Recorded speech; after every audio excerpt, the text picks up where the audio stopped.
நீர். அதுக்கப்புறம் தான் நமக்கு என்ன பார்த்தீங்கன்னா ஃபுல்லாக சுற்றுச்சூழல்கள் வந்து நமக்கு ஏற்ற மாதிரி இருக்கணும். அந்த ஒரு இடத்துல வந்து இன்னைக்கு விஷன் பாரடைஸ் வந்து அமைச்சிருக்காங்க அப்படிங்கிறது எனக்கு பெரிய பெருமையாக இருக்குது. இந்த ஒரு திருச்சியில் வந்து இந்த நேரத்தில்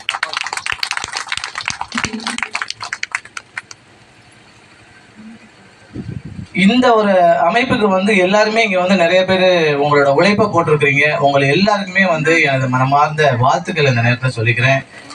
மென்மேலும் வந்து இதையும் தாண்டி இன்னும் அமெரிக்கத்தில் இருக்க மாதிரி புர்ஜி கலீஃபாவாக இருக்கட்டும், ஃபியூச்சர் மியூசியமாக இருக்கட்டும், இன்னும் நிறைய பாருங்க ஃபியூச்சர் மியூசியம் வந்து உங்களுக்கு முன்னாடியே இருக்குது. ஸோ இந்த மாதிரி நிறைய ஒரு இதுகளை வந்து உங்களுக்கு வந்து இங்கே கொண்டுட்டு வரணும். அதுவும் வந்து விஷன் பாரடைஸ் மூலமாக இந்தியா முழுவதும், தமிழ்நாட்டில் மட்டும் இல்லை இந்தியா முழுவதுமே போயிட்டு நம்மளோட டீம் எல்லாருமே ஒர்க் பண்ணி பெரிய ஒரு விஷன் மிஷன் அப்படிங்கிற ஒரு சாதனையை வந்து படைக்கணும். அப்படிங்கிறது அதுக்கான ஒரு திறமையும் வந்து சார் மூலியமா உங்களுக்கு எல்லாருக்குமே கிடைக்கும். அதுக்கு தகுந்த சப்போர்ட் வந்து நீங்கள் எல்லாருமே பண்ணணும். எனது பேர் கனகராஜ், உங்களுக்கு எல்லாம் தெரியும். நான் வந்து ஒரு சாதாரண ஒரு லேபராக தான் அமீரகத்துக்கு நான் போயிருந்தேன். அமீரகத்துக்கு போயிட்டு 25 வருஷம் காலமாச்சு. எனது நிறுவனத்தோட பேர் பிஎம் குரூப் ஆஃப் கம்பெனி. 2015 வந்து பிஎம் எஜுகேஷன் ஃபர்னிச்சர் ஸ்டார்ட் பண்ணியிருந்தேன். எஜுகேஷன் ஃபர்னிச்சர் ஸ்டார்ட் பண்ணதுக்கப்புறம் எவ்ரி இயர் ஒன் பையாக வந்து கம்பெனியை ஸ்டார்ட் பண்ணோம். அதுக்கு என்ன அப்படின்னா நம்மளோட விஷன் அண்ட் மிஷன் அது ரொம்ப ஸ்ட்ராங்காக இருந்தது. அது சாருக்கிட்டேவே நிறையவே இருக்குது. அதை நான் வந்து பார்த்துருக்கோம். அதே மாதிரி PM group of company and Gilli 106.5 FM in UAE number 1 தமிழ் ரேடியோ சேனல். உங்களுக்கு ஆப் மூலியமாகவும் கிடைக்கும். இங்கேருந்து கூட நிறைய பேர் கேட்டு தெரிஞ்சுக்கலாம். எல்லாருக்குமே வந்து அது ஒரு பெரிய ஒரு என்டர்டெயின்மெண்ட்டாக இருக்கும். அதுக்கு அப்புறம் உங்களுக்கு எல்லாம் தெரியும், ஒரு வரும்போது கூட பஸ்ஸில் தான் வந்தேன். எனக்கான வசதிகள் எதுவுமே இருந்தாலும் கூட நான் அதை வந்து பெருமையாக நினச்சிக்க மாட்டேன். நார்மலாக ட்ரிச்சிலேருந்து நேராக பஸ்ஸில் தான் நான் வீட்டுக்கு போனேன். கார் கூட பண்ணி போகல. ஏன்னா அதெல்லாம் நாங்கள் ரொம்ப மிஸ் பண்ணுறோம். சார் ஊரில் இருக்கிற நிறைய வண்டிகள் இருக்குது, நம்ம வண்டியில் போய்கிட்டு இருக்கோம். அந்த மாதிரி சொர்க்கமே என்றாலும் நம்ம ஊரை போல வருமா அப்படிங்கிறது எல்லாருக்குமே தெரிஞ்ச விஷயம் இல்லைங்களா?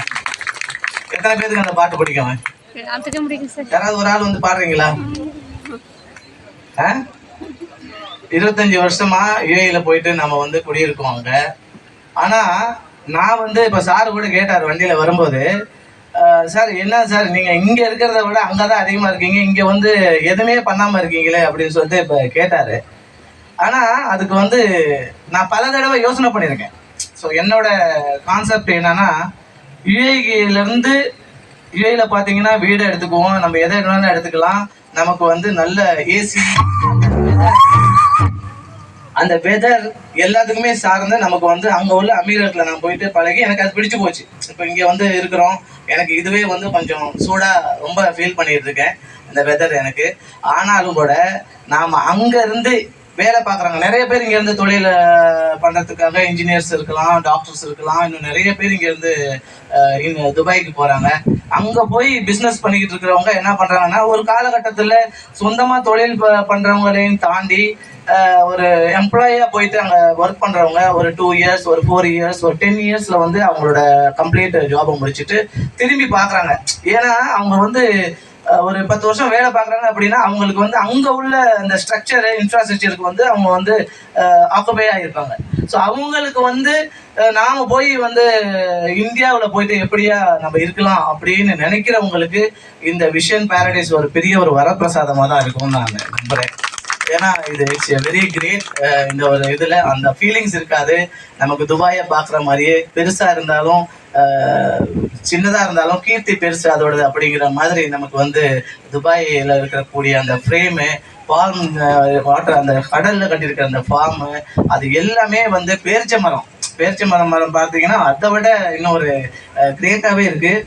அதுவே வந்து பெரிய ஒரு நமக்கு ஒரு கிஃப்ட்டு தான். இங்கே வந்து வீடு எடுக்கிறவங்க நிறைய பேர் இருப்பாங்க. ஆனால் இதே வந்து ஒரு 10 இயர்ஸ் முன்னாடி சார் டாக்டர் அருணானந்த் சார் நீங்கள் பண்ணியிருந்தீங்கன்னா நானே வந்து ஒரு பெரிய ஒரு இடத்த வாங்கி வீடு கட்டியிருப்போம்.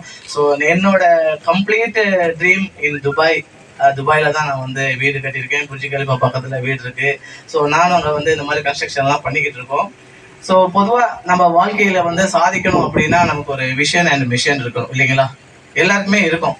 ஸோ சில பேர்த்துக்கு இருக்காது, ஆனால் விஷனை வந்து அடைஞ்சிருவாங்க. அவங்க எதனால வந்தாங்க அப்படிங்கிறனா திரும்பி பார்த்தாக்கா அவங்களோட உழைப்பு தான், கடின உண்மையான நேர்மையான உழைப்பு. எதையுமே எதிர்பார்க்காம கடினமாக உழைக்கிற ஒவ்வொரு நபருமே வந்து வாழ்க்கையில முன்னேறதுக்கு நான் ஒரு உதாரணம் இருக்கு.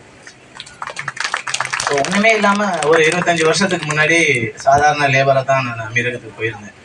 ஸோ அமீரகத்துக்கு போயிட்டு இன்னைக்கு இந்த ஒரு பெரிய பிஸ்னஸ்மேன் நம்ம டாக்டர் அருளானந்தன் சார் அவர் முன்னாடி வந்து நம்ம ஒரு ஸ்டேஜில் இருந்து பேசுகிறோம்னா நான் பெரிய கொடுத்து வச்சிருக்கணும்னு தான் சொல்கிறேன் இந்த நேரத்தில். தேங்க்யூ ஸோ மச் சார் என்னை இன்வைட் பண்ணி கொடுத்ததுக்கு.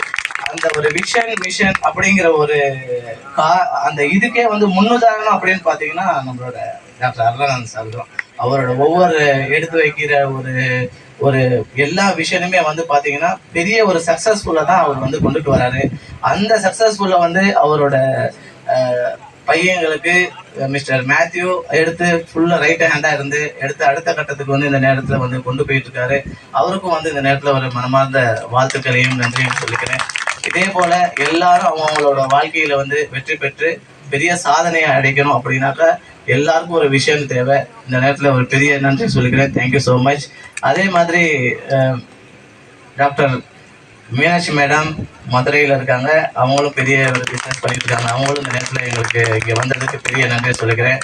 எல்ஐசியோட பெரம்பலூர் டிஸ்ட்ரிக்டோட பொறுப்பாளர் பெரிய தலைவர் எல்ஐசி சுத்தாங்கத் அவங்களையும் இந்த நேரத்தில் வந்ததுக்கு பெரிய நன்றி சொல்லிக்கிறேன்.